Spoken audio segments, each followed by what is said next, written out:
Rosa da Silva, e eu creio, pastor Antônio, que nessa manhã, para o senhor, há um gozo muito grande, porque o Senhor revive momentos vividos neste tempo, na década de 50, na década de 60, a glória de Deus derramada sobre este lugar.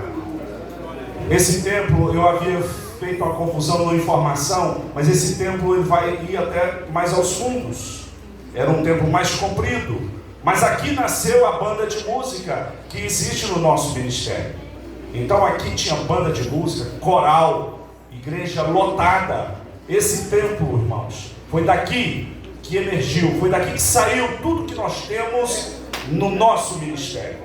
E nós precisamos louvar a Deus. É neste lugar que emanou obreiros. Como o pastor Antônio Rosa, um adolescente, chegou aqui, 14 anos, ele aceitou Jesus, depois veio para cá, e aqui o Senhor Jesus o levantou como presidente do nosso ministério. Pastor Rinaldo já falou, foi aqui apresentado pelo pastor Pimentel. São muitas histórias, são muitas manifestações da glória de Deus neste lugar, e nós precisamos sim fazer o que Gendim cantou aqui: a Deus toda a glória, a Deus todo o louvor. Vamos ler Hebreus capítulo 2. Mas antes eu preciso de uma informação, senão o pessoal fica meio inquieto. Haverá almoço para todo mundo lá na sede. Então assim, tem pressa com o horário, não, está dando 10 horas, não, senhores. Nós temos almoço hoje para todo mundo, tá bem? Então nós viemos adorar a Deus, nós viemos aqui agradecer ao Senhor. É manhã de júbilo.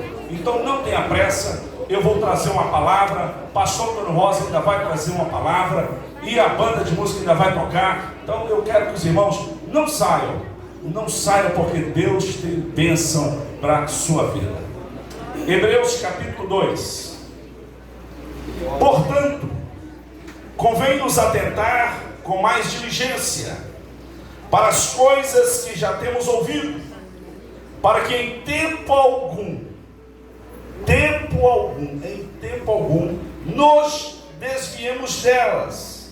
Porque se a palavra falada pelos anjos permaneceu firme, e toda transgressão e desobediência recebeu a justa retribuição, como escaparemos nós, se não atentarmos para uma tão grande salvação, a qual, começando a ser anunciada pelo Senhor, foi-nos depois confirmada pelos que a ouviram. Glória a Deus. Podeis assentar, queridos irmãos.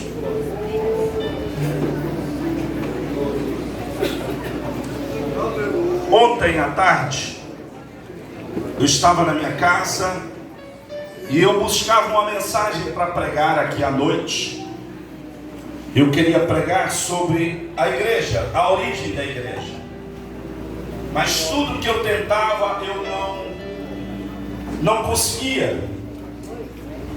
E de repente Deus me fez pensar na palavra do profeta Joel: multidões no vale da decisão. Deus me fez pensar a multidão de gente que saiu desta casa. Pastor Antônio Rosa tem fotos de desfiles, de batismo, aqui no Rio Doce, no Rio Piracicaba, aqui é Piracicaba, no Rio Piracicaba, fotos com multidões de pessoas sendo batizadas. E ao longo dos anos, quantas pessoas se converteram, quantas pessoas aceitaram a Cristo, foram batizadas nas águas, e quantas se desviaram. Ei, queridos irmãos, o que Deus me cobrou na tarde de ontem é que nós precisamos sim atentar para os detalhes. Pastor Deison ontem falou aqui rápidas palavras sobre o número 75 anos. São marcas, são ciclos. É muito importante nós imaginar que durante 75 anos Deus preservou esse ministério. Amanhã o que será? Como será? Se nós que estamos na frente de trabalho, nós pastores, se nós descuidarmos, se nós relaxarmos, se nós levarmos a coisa de qualquer maneira, como será o futuro da Igreja Assembleia de Deus? No próximo ciclo de 75 anos, o que será desta igreja se nós não preservarmos agora, se nós não cuidarmos agora, se nós não levarmos a sério agora? O tempo é agora. Por isso, nessa manhã, o que Deus colocou no meu coração é isto: convém-nos atentar com mais diligência para as coisas que já temos ouvido, para que em tempo algum nos desviemos delas. Se houve pessoas que aceitaram a Cristo, que experimentaram o gozo do Espírito Santo, que experimentaram a alegria da salvação, mas que vieram a se perder, a se complicar, que nesta manhã Deus tenha misericórdia de ti, que Deus tenha misericórdia de nós, que Deus tenha misericórdia da Igreja Assembleia de Deus. É uma igreja que nasceu do fogo, o fogo do Espírito Santo. O fogo arde no nosso meio. Nós somos um povo pentecostal, nós somos uma igreja que crê nos dons espirituais, nós cremos na atualidade dos dons. Jesus é o mesmo ontem, hoje e eternamente. Jesus está conosco nesta manhã. Aleluia, aleluia, louvado seja o nome do Senhor. Aleluia. O texto, quando diz em tempo algum desviemos dele, a palavra desviar-se no original se refere a um navio à deriva, um navio sem controle, uma pessoa que pensa que ele é senhor de si. Ele está igual um navio à deriva. O vento vai levando. Tem pessoas, irmãos, que o vento já está empurrando há muito tempo e ele não está percebendo que ele perdeu as bordas, ele já perdeu a visão da terra. Mas nesta manhã, eu creio que o Senhor nos traz aqui, nos 75 anos da Assembleia de Deus, para dizer para nós não podemos nos distanciar, nós precisamos estar juntos, nós precisamos estar unidos para que o nome do Senhor Jesus seja glorificado. Aleluia. A apostasia, irmãos, ela inicia como um navio que vai distanciando do porto. Tem pessoas que vão distanciando, não percebem. Tem pessoas que param, perde o gozo de estar na igreja, perde a alegria de cantar, perde a alegria de tocar, perde a alegria de vir aos cultos, perde a alegria de orar, perde a alegria de ler a palavra de Deus, e ele não percebe que ele está como um navio à deriva. A água só vai balançando ele, e ele lá vai, cada vez mais distanciando de Deus. Quando ele assusta, ele está muito distante. E sabe, nesta manhã de comemorações dos 75 anos, Deus está falando com alguém. Prepara-te, prepara-te. O primeiro passo da apostasia é a negligência espiritual. Não tem como, irmãos, querer morar no céu e ser negligente espiritual.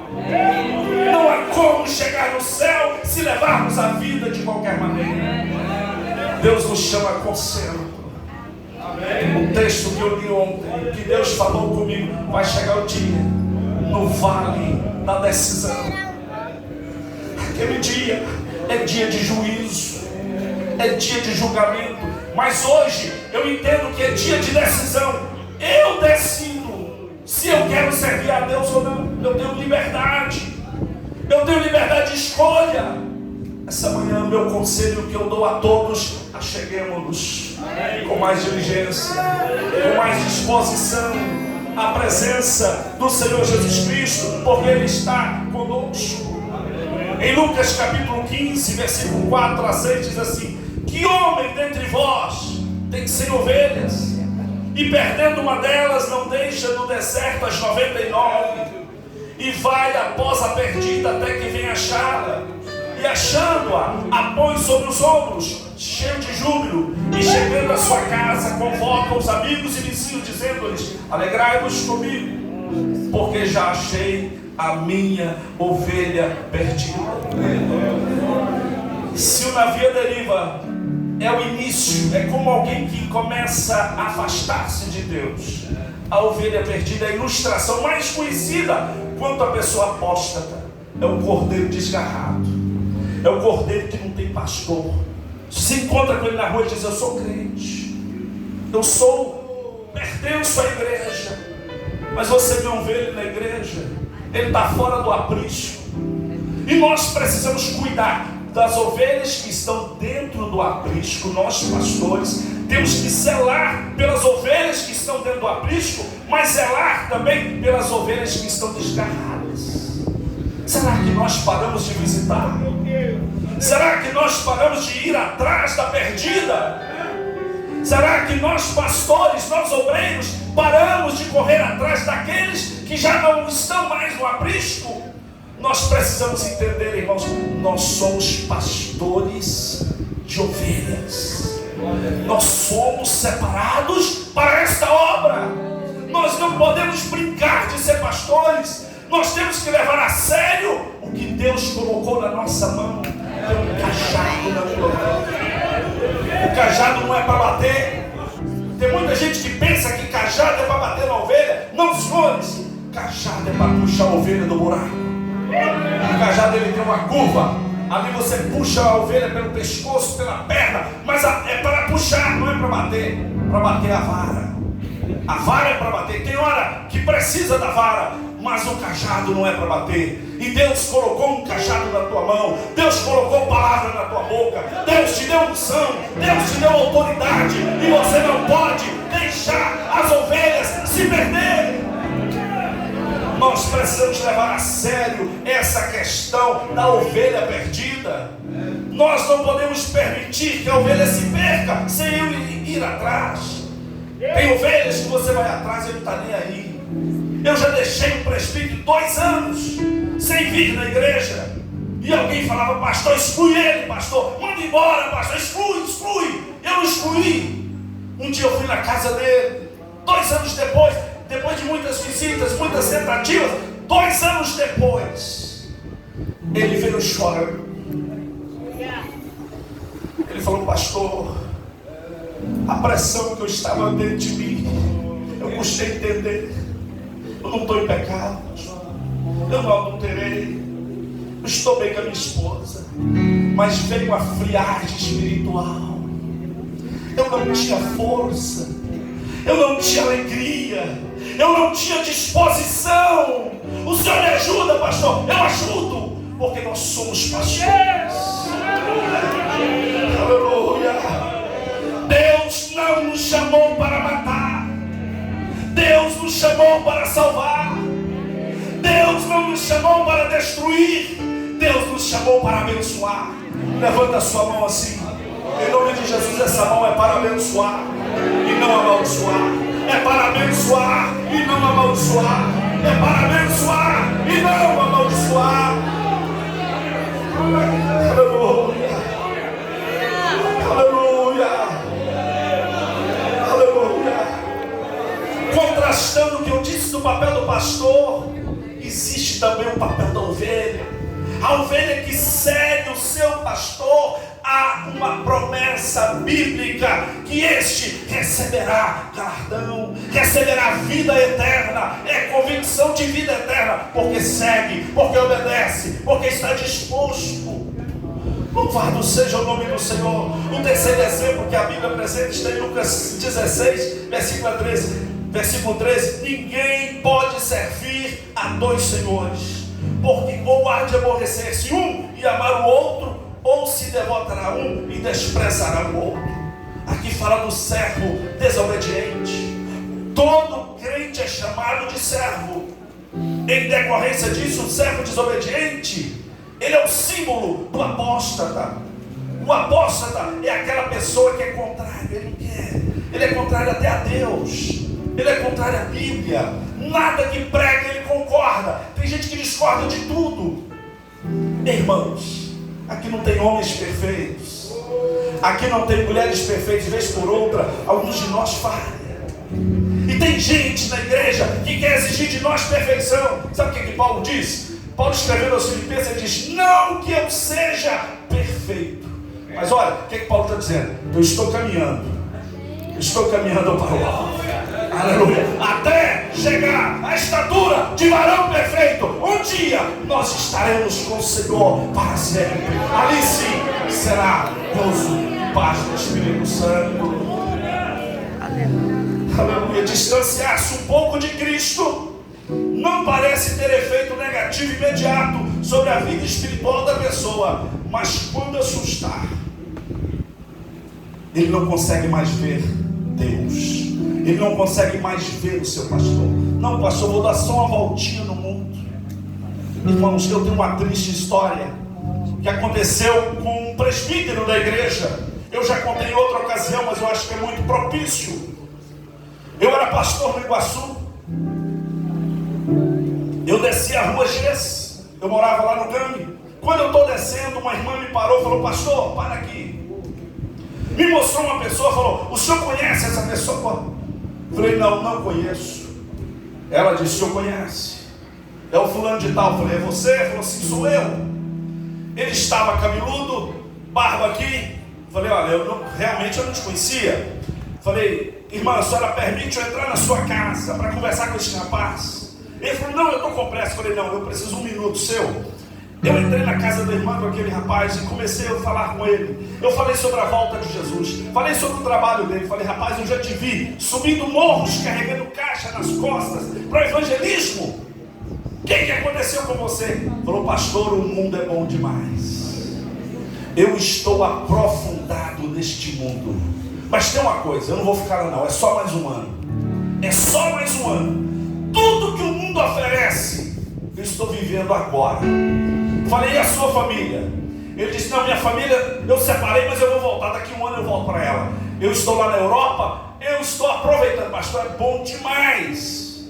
Irmãos, eu fiquei 1h30 conversando com aquele camarada. No final eu falei: vamos fazer uma coisa? Você volta para Jesus agora, pode voltar a fazer tudo que o mundo oferece, mas eu quero um pacto seu com Jesus. Ele disse para mim: hoje não, daqui 1 ano. Na outra semana o sujeito foi a Valadares renovar passaporte. E quando ele voltava de moto, ele bateu de frente com o caminhão. Eu confesso aos irmãos que eu não fui naquele sepultamento. A minha alma ficou profundamente entristecida. Sabe por quê, irmãos? Deus fala conosco.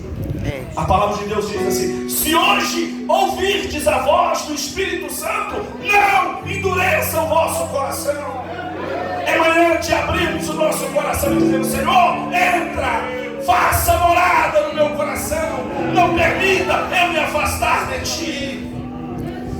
A terceira explicação do apóstata é Marcos 4, 18, 19, diz assim: e os outros são os que receberam a semente entre os espinhos, os quais ouvem a palavra, mas os cuidados do mundo e os enganos das riquezas e as ambições de outras coisas entrando, sufocam a palavra e vão e não produz fruto.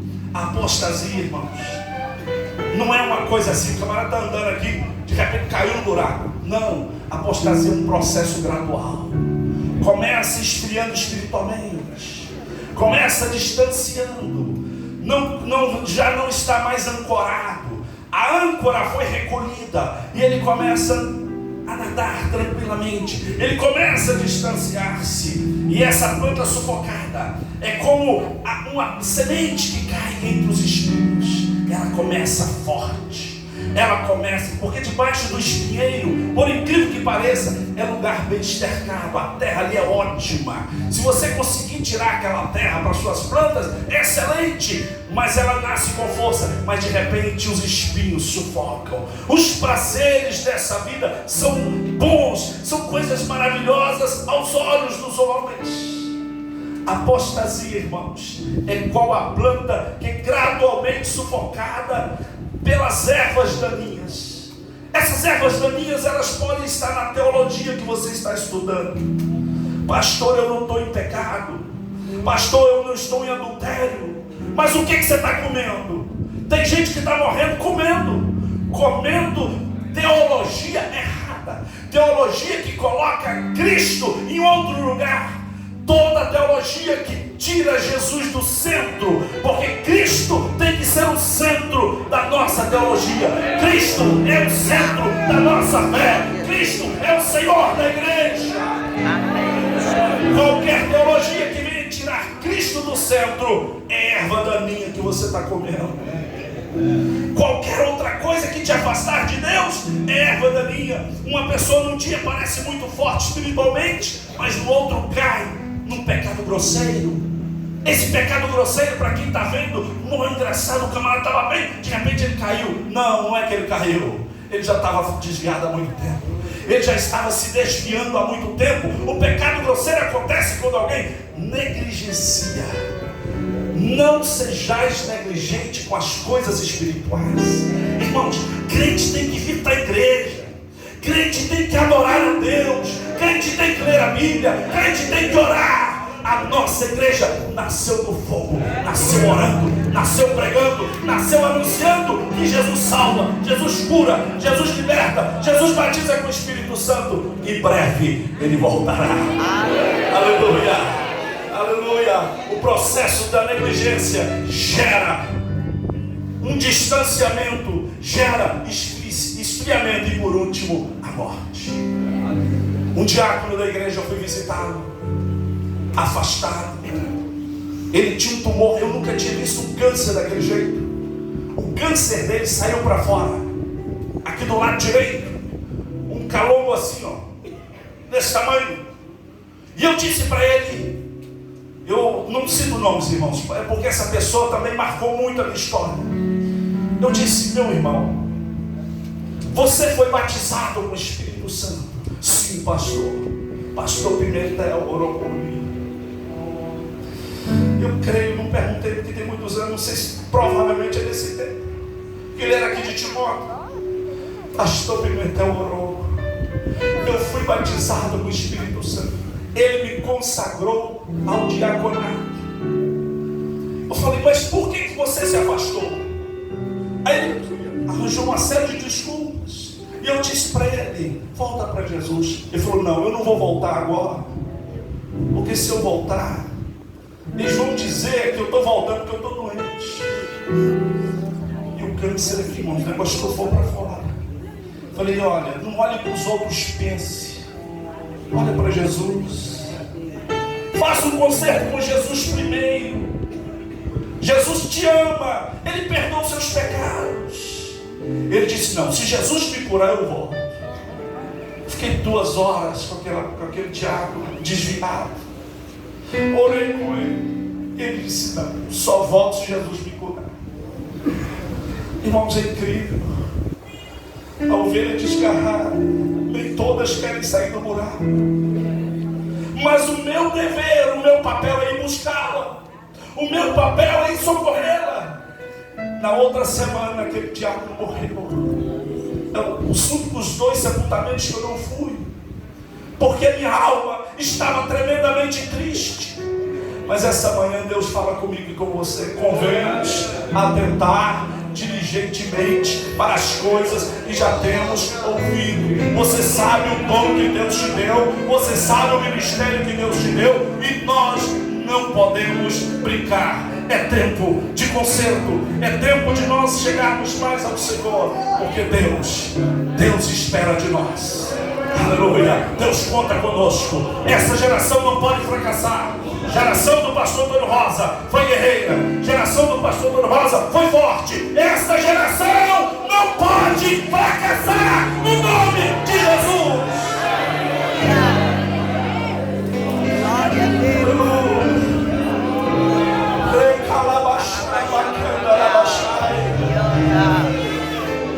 Eu queria um gesto dos obreiros. Pastor, isso é ridículo. Não, não é. Você pode dobrar o seu joelho. Em nome de Jesus. É um sinal de pedir misericórdia. Uma oração assim: Jesus, tem misericórdia. Aleluia. Em nome de Jesus. O que temos ouvido, o que nós aprendemos com esses homens de Deus, nós precisamos levar a sério. Nós não podemos brincar, nós não podemos descuidar. Senhor, aqui está o ministério, meu Pai, os obreiros. Eu peço que cobre-os com teu sangue. Dê aos teus filhos autoridade. Dê aos teus filhos gozo. Dê aos teus filhos firmeza espiritual. Quebra, meu Pai, todo laço do maligno. Eu te peço, Pai, em nome de Jesus, a tua unção, meu Pai. Renova a nossa fé. Renova o nosso ânimo, renova a nossa alegria, renova o nosso prazer. Eu te peço, Pai, abençoe o ministério de Coronel Fabriciano e Patinga. Em nome de Jesus, eu rogo a tua unção sobre nós.